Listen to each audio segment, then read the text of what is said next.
What is up guys, we have a Samsung A15 with broken screen. Let's get it fixed today.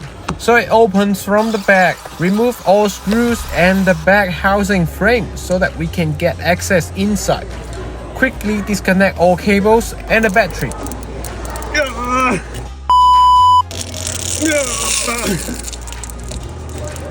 Holy moly, this is hard.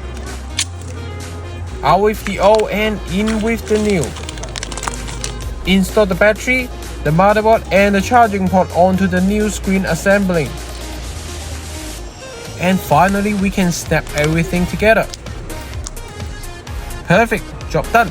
Don't drop your phone.